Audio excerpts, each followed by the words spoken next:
Karibu tena kwenye channel yetu pendwa ya Rajab Synic. Mada yetu leo naenda kujifunza swala zima kuhusu consistency.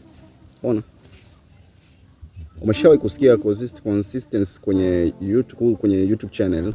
Kama hukuwahi kusikia, basi video hii nimekuandalia, lengo kabisa ni kukuelekeza kinaga ubaga kuhusu hii consistency. Inafanyaje kazi na ina mchango gani? Kwanza ni nini?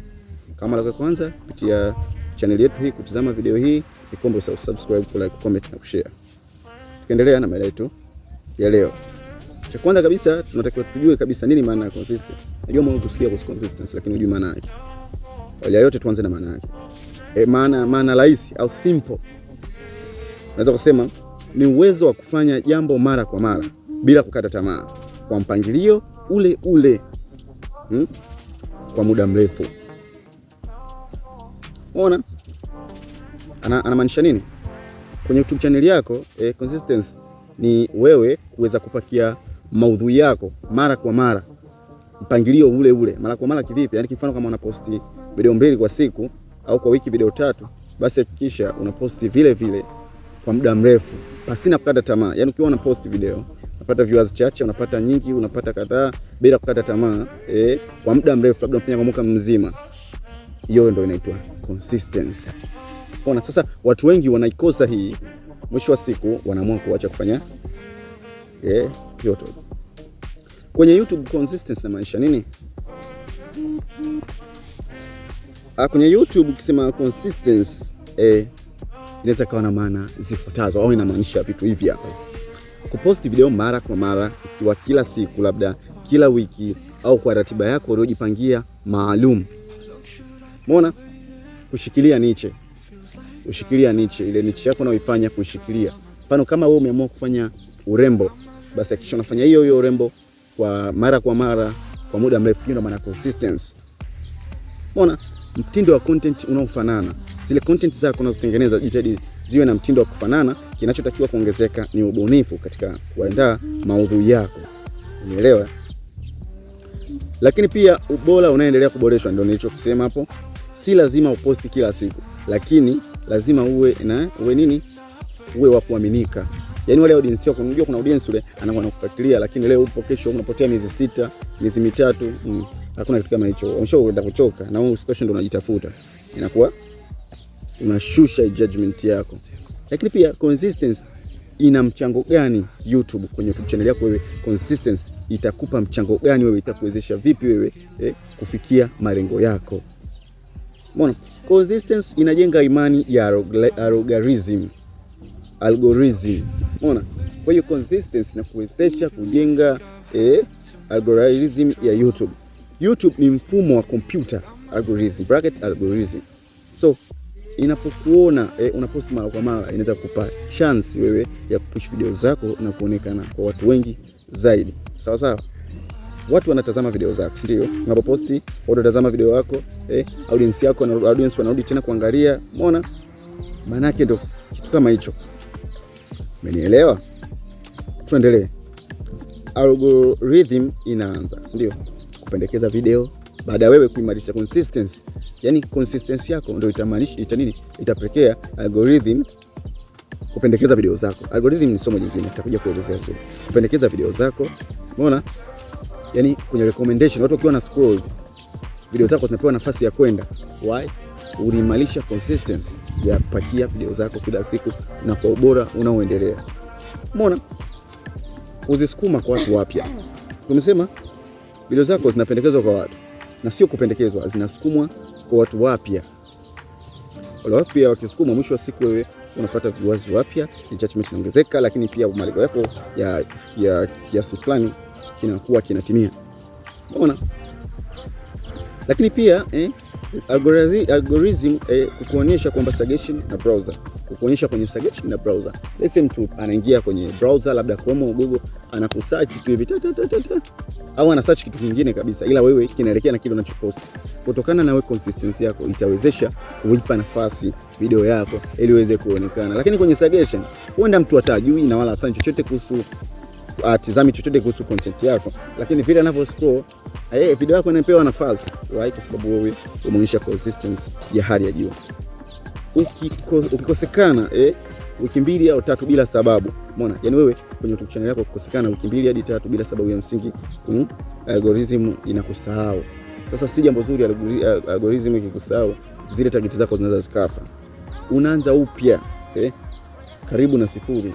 So si vizuri. Kwa hata kama account yako unaiacha, bora utengeneze video ambazo utazipakia schedule, then mwisho wa siku zitakuwa zinaenda. Let's say ufanye kazi. Mfano labda naweza kusema kuna aina ya video ambazo naweza kuzipakia. So kuliko kuanza upya tena, ni bora utengeneze schedule video, zile video au schedule premium, zile video zikawa zinaendelea ku-upload hata kama usipokuwa online. Unaweza ukatengeneza wiki, kwa sababu wiki inatengeneza video za mwezi mzima. Hii wiki inatengeneza video, labda unahisi utakuwa busy miezi 3, ndani ya miezi mingapi unatengeneza kama series nini. So unaona kwa upo busy na kazi zako, lakini uko unaendelea kupakia mbona kwa siku video moja, video 2, upo mbali, sijui unanielewa.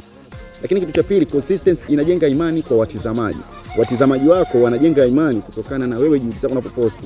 Unaona, mimi sasa hivi, let's say nataka nifanye kazi na mtu fulani, na yeye ni content creator. Mtu mara mwisho kupost miaka 3 au miezi 6 nyuma, mimi siwezi fanya naye kazi, kwa sababu hata kama watu wanao ni watu wafu. Kwa sababu mtu akiwa anaangalia video yake, mtu akikuta video YouTube channel yako ipo active, let's say nimekuta 3 days, 10 days, 4 days, hawa gani masaa 3 yamepita, haina shida. Mbona haina shida, tunafanya kazi. Lakini wewe uko na imani inapungua, ni mipai nikaeke wote wanataka kufanya tangazo, utafanya tangazo na mtu ambaye haipo active, si jambo zuri. Watazamaji wanapenda kujua utaposti lini. Sijui unanielewa? Watazamaji wanavutiwa na wewe unachokipost, wanataka kujua utaposti lini. So watazamaji wana tabia kupenda unaposti lini, unaposti kwa mtindo ule unaojirudia. Unaona? Kwa hiyo hata kama unabadilisha mtindo kwa mtindo wa kubadilisha kuongeza ubunifu, kuna kale kama mtindo ka kiasili ambacho hamna mtu anaye change. Umeona? Wanajenga tabia ya kurudi. Kuna audience anaweza sikusubscribe, lakini anaupenda kuangalia content zako. Anaweza kaangalia leo, lakini akakaa siku 3 akasema nitembelee tena. Hizo ndo tabia za watazamaji. Umeona? Mfano, kila Jumamosi labda una saa 3 video mpya unapakia, si ndio? Hii inaongeza watch time, umeona? Inaongeza subscriber wa kweli. Subscriber, unajua, achana na wale subscriber, mtu ana subscribe then ana nini? Ile mtu ana subscribe kwa mapenzi yake. Umeona? Inaongeza community. Lakini namba 3, consistency inaongeza ujuzi wako haraka. Pindi utapokuwa unatengeneza video mara kwa mara, unapakia video mara kwa mara. Kwa hiyo wewe ukitengeneza video nyingi, na ule uwezo wako wa kutengeneza maudhui yaliyo bora unaongezeka. Mwisho wa siku utaongeza watch time, utaongeza subscriber, utapata promo, utakuwa ambassador wa makampuni. Mwisho siku target yako unaifikia. So kadri unapoposti mara kwa mara, unajifunza editing haraka. Umeona? Editing yako inaongezeka. Editing skills, tips zinaongezeka. Kutokana na nini? Wewe mara kwa mara umekuwa ni mtu unayeandaa kazi unaziachia. Unaandaa kazi unaziachia. Na huwezi kuwa sawa na yule mtu ambaye kwa mwezi anaposti mara moja. Hao watu wawili hawezi kuwa sawa. Lakini unaelewa titles na thumbnail. Sawa? Title na thumbnail. Kadri unapocheza sana na hizi YouTube, unaanza kujua ni aina gani ya title, ni aina gani ya uundaji wa thumbnail ambao utakufanya wewe kuchochea kupata viewers na subscriber. Unajua nini kinafanya kazi gani au kinafanya kazi kivipi ukiwa unaimarisha consistency. Umeona? Creator anayeposti video 50 ni bora zaidi kuliko aliyeposti 5 na akaacha. Yaani ni heri kuposti video 50 bila kuacha, lakini si bora wewe ukaposti video 5 alafu ukaacha mazima. Ukaacha baada ya miezi kadhaa. Never, huwezi fanikiwa. Lakini namba 4, consistency huongeza mapato. Mbona consistency inaongeza mapato? Inaongeza mapato kivipi? Mapato ya YouTube yanategemea video nyingi, interval ya matangazo. Umeona? Kwa hiyo the more unapokuwa na video nyingi, unatengeneza engagement kubwa, viewers na subscriber wanaingia wapya kwa wingi. Kwa hiyo automatic ya matangazo utakuwa yanaonekana sana. Mwisho wa siku utapata kipato kikubwa. Lakini pia watch time kubwa.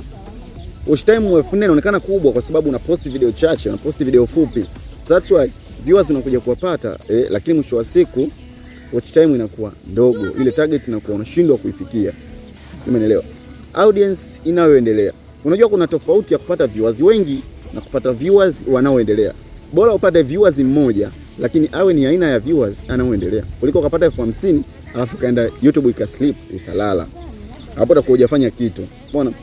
Kadri unavyokuwa consistent, sawa, video za zamani bado zinaangaliwa. Yaani si unapakia, mfano unapakia video 2 kila siku, sio? Haimaanishi video ya nyuma ukipakia haiangaliwi, ile bado itaendelea kuangaliwa. Sawa? Kwa hiyo labda mwaka nitamaliza nimepakia, let's say napakia video 2 kwa siku. Mwaka utaisha na nimepakia zaidi ya video 700. Sawa? Ile video ya kwanza kuiposti bado inaendelea kupakia viewers. Video ya katikati inapakia viewers. Ya mwisho inapakia viewers. Umeona? Inventory ya matangazo na yenyewe inaendelea katika kila video. Matangazo mengi kwenye kila video. Mwisho wa siku napata pesa, lakini pia viewers utaongezeka, lakini pia utapata kuwa brand ambassador ya makampuni, si ndio? Lakini pia kitu cha pili wanasema video mpya, kitu cha kwanza tunasema video za zamani bado zinaangaliwa, lakini video mpya zinaongeza mapato. Unaona? Lakini pia kipato kinakuwa stable. Lakini jambo namba 5, consistency inaleta compound growth. Hiyo ni nini? YouTube inafanya kazi kama akiba ya benki. Umeona?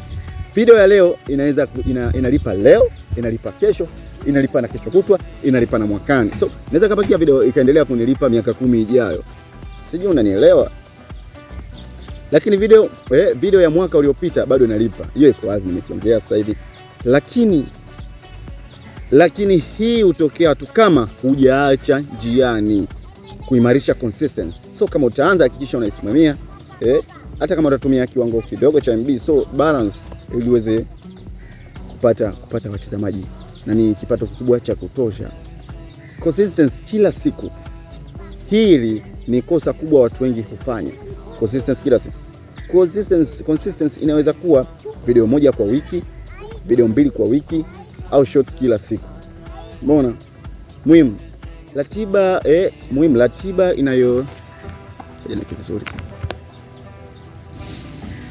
Ratiba inakubaliana na wewe mwenyewe uiheshimu. So kama utaamua kuposti kila siku video 1, basi hakikisha unaisimamia.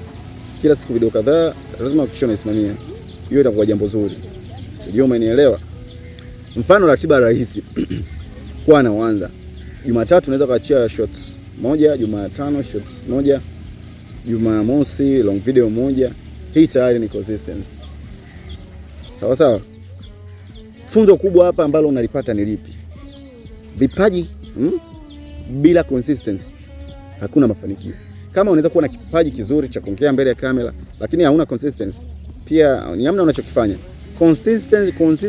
Consistency bila ukamilifu, mafanikio ya muda mrefu. Unaona? Hitimisho. Kama huwezi kuwa consistent, hata consistency nzuri haitakuokoa. Lakini labda nirudie hapo.